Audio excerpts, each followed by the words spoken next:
So good evening. I welcome you again to our virtual teaching. Today we are looking at a new group of people who are called the Bantu, and these people, they lived in somewhere eastern and southern Africa and a little part of Central Africa, and they are called the Bantu people. And specifically we are looking at two things: the origin of the Bantu, who are they, where did they come from, and then also reasons for the spread of the Bantu. So we will realize that the Bantus originated from some place and then they of course migrated to other places. So these are the two specifically things that we are going to look at: the Bantus, another group of people who emerged or who of course still lives in Africa, and they are found of course mostly in Eastern Africa, Central and some parts Southern Africa. So let's quickly take a look at our lesson objectives. One, we should be able to identify the origin of the Bantu people. So where did they come from? If I ask you, where did the Asantes come from? I hope you know. The same thing, you should know that of the Bantu. We should be able to outline some of the general practices of the Bantu. In general, what were some of the things that the Bantus engaged in? Okay, and then the last one, should be able to discuss the major reasons for the spread of the Bantu. What were they in? What reason led to their spread to, as I said, Central Africa, Southern Africa, and some part of Eastern Africa? So let's take a look at the Bantu. Who are the Bantus? And before I start, those are the pictures or images of some Bantus, and I hope you have been seeing them on TVs sometimes. Now, who are the Bantu? The word Bantu actually means people. Okay, so the meaning of Bantu simply in English means people, and it is the plural of Muntu, which means a person. So Muntu means a person and Bantu means people. So Bantu is the plural of Muntu. I hope you get that. Now, the term is generally applied to over 400 or more languages, and these languages include, so it's the Bantu is like, the term is used to refer to many languages. So if you go to Uganda, they speak the Luganda language, and we believe it is a Bantu language. If you go to Kenya, they speak the Kikuyu, of course, language. If you go to Tanzania, they speak the Kiswahili language. If you go to Shona, they speak if you go to Zimbabwe, they speak the Shona language. So we believe that all these languages are Bantu languages. So we normally use the term Bantu to refer or to apply to this.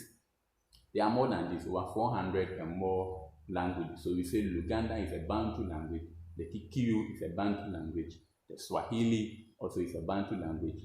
So as the same way, the Shona, Kiswahili are all Bantu languages. So that is what we mean by that. And it is mainly because the people spread, and so the language kept on changing in form.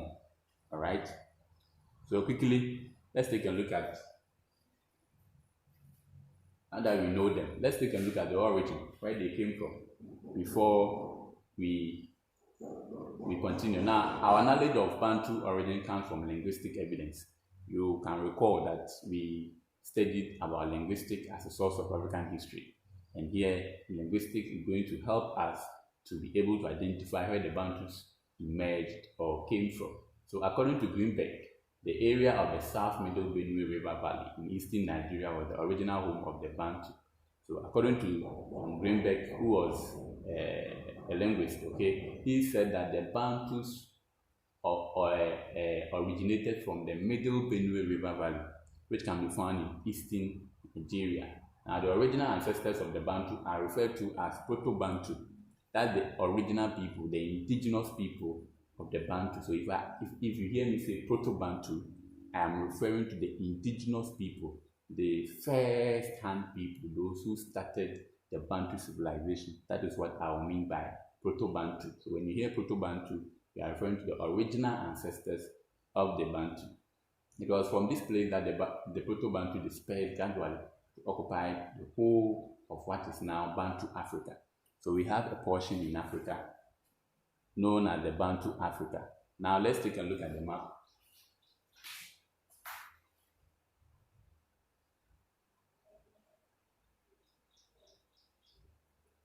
Now, this is the middle of the Benue Valley, okay, and this is where we say is the original home of the Bantu. This is somewhere in northern Nigeria, okay, the middle Benue River Valley. This is it. So the original home of the Bantu, this is where the Bantus initially were. But then, because of certain reasons that we may look at as we move on, they spread through this area. They came to East Africa here. They also came to somehow Central Africa, and then they were coming, or they descended down to Southern Africa. And some of the kingdoms or states that the Bantus, of course, formed, we have one here, Zimbabwe.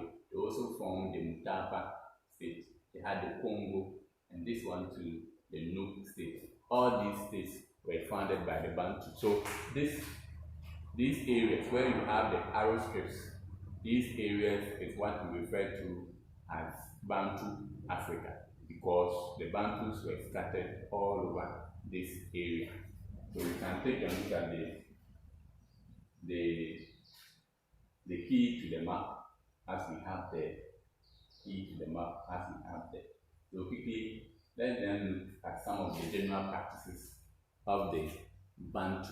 One, they engage in fishing using dugout canoes, nets, lines, and hooks. That was some of the things that the Bantus engaged in, or they did. They also cultivated food crops like banana, millet, sorghum, and plantain. Again, they also hunted small game, that's small animal. They kept livestock like sheep, goats, and cattle. They made poultry for cooking, storage, and other purposes. They made and wore backcloth and possibly wove fibers of the raffia on the wild looms. They lived in compact villages, the house made of stone and wood and thatch. They did not have kings, instead they were ruled by councils of the older men. The system of inheritance was matrilineal. They believed in witchcraft and had spiritualists who healed the sick and foretold the future. And they also indulged in metal working, that is, of course, working with gold and iron. So these were some of the practices, or the general practices of the Bantu, what they were engaged in. So when you are asked anywhere to talk about some of the general practices of the Bantu, you should be able to state these for the examiner. Now quickly, let's take a look at our last objectives, whereby we looked for the reasons for the spread of the Bantu to other parts of Africa, or what we may say Bantu Africa. One reason was the overpopulation. So overpopulation at the Benue River, okay, the Niger Benue area where we saw on the map. People got overpopulated in that area, all right, and as a result, it forced them to move away to seek for greener pastures elsewhere. So the Bantu expansion was tackled by overpopulation in the Niger Benue River. The Sahara between 800 to 1500 BC enjoyed a good amount of rainfall. This attracted a large number of people from the Mediterranean and Negroid people.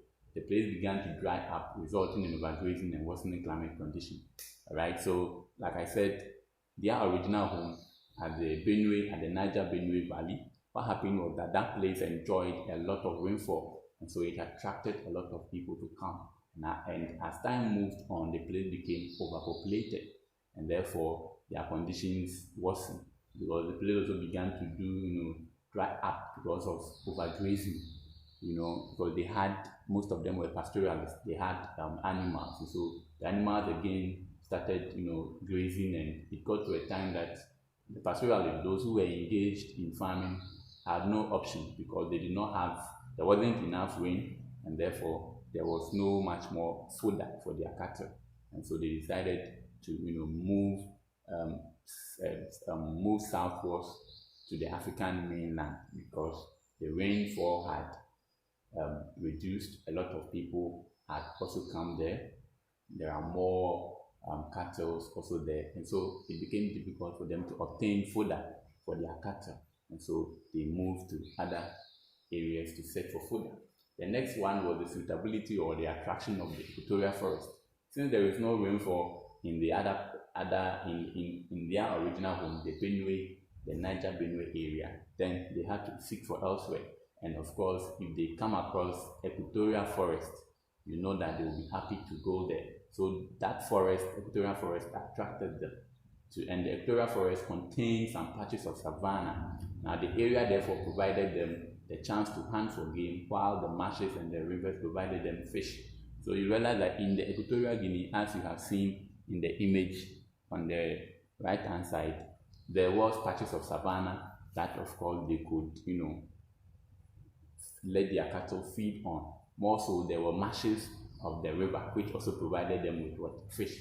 They also had, they could also fish. And of course, they also took advantage of the timber resources of the forest to build canoes for transportation and permanent houses.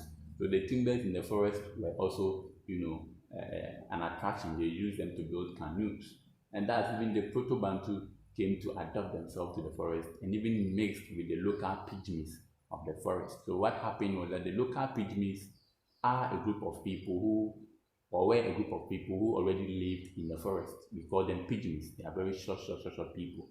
So the Berbers, the Bantus who went there, they went to intermarried with them because of all the things that were available in the forest, in the equatorial forest, the marshes and the rivers, the patches of savanna and the timbers and all of that also attracted them, and so they began to move and spread from their original home at the Niger Benue area, and they of course continued to move to other areas.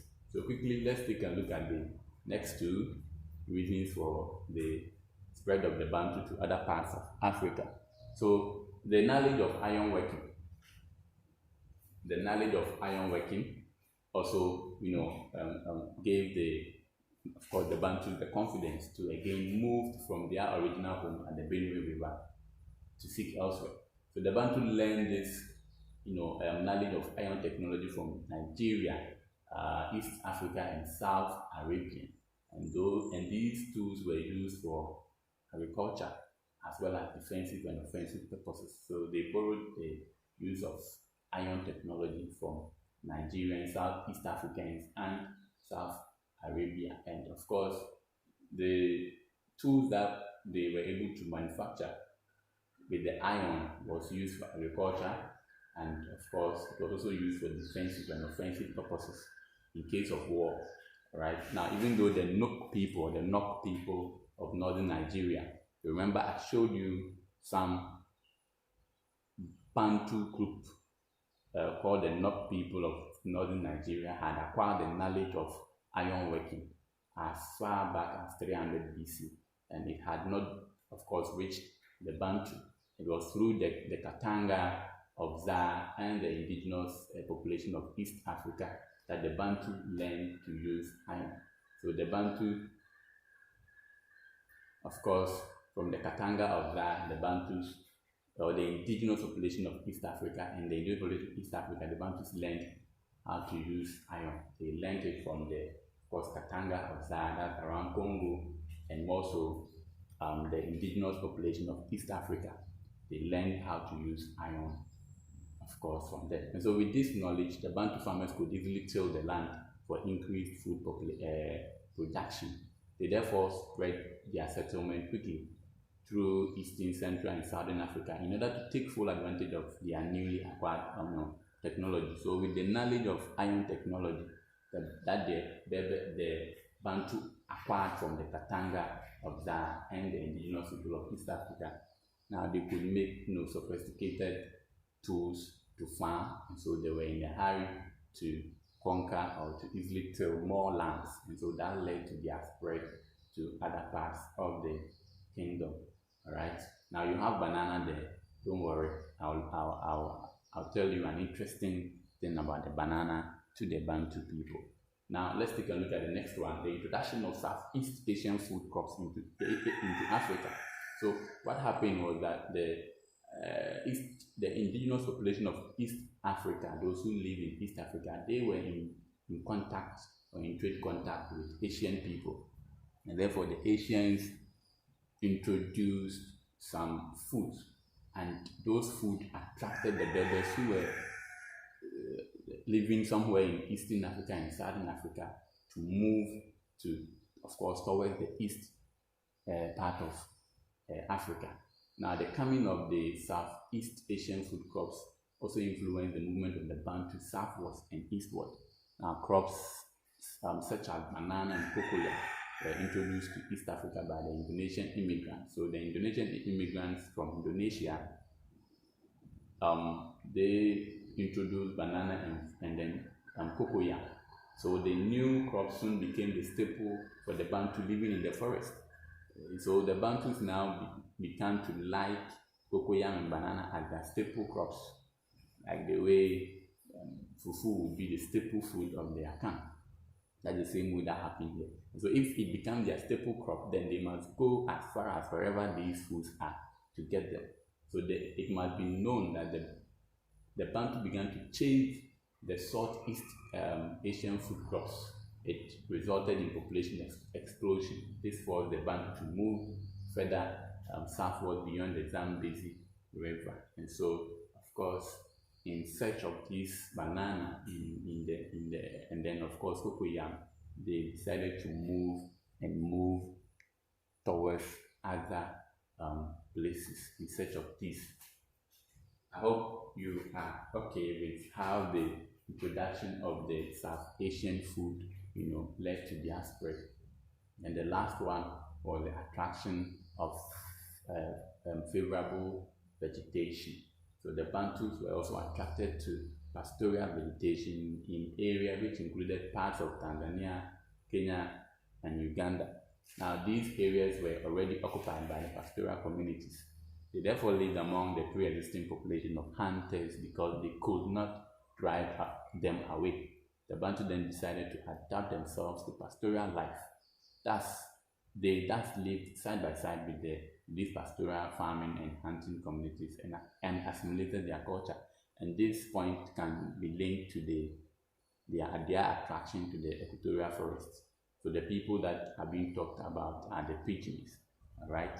And so I think with these 5 or so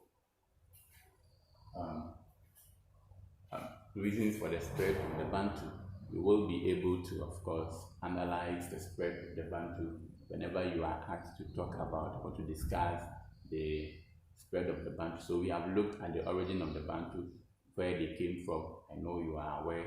We have also looked at some of their general practices, what they engaged in, and then we've also looked at the reasons for the spread of the Bantu civilization. Subscribe to the channel and let's meet again some other time. My number is 054-2083-4047. If you have any questions, you WhatsApp me and I would answer them for you.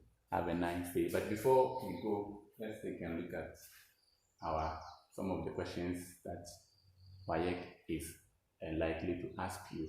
So you have identify the proto-states, proto-Bantu state which speak the following language, and I hope you will be able to do it because these are Bantu languages. So which state or people speak these languages?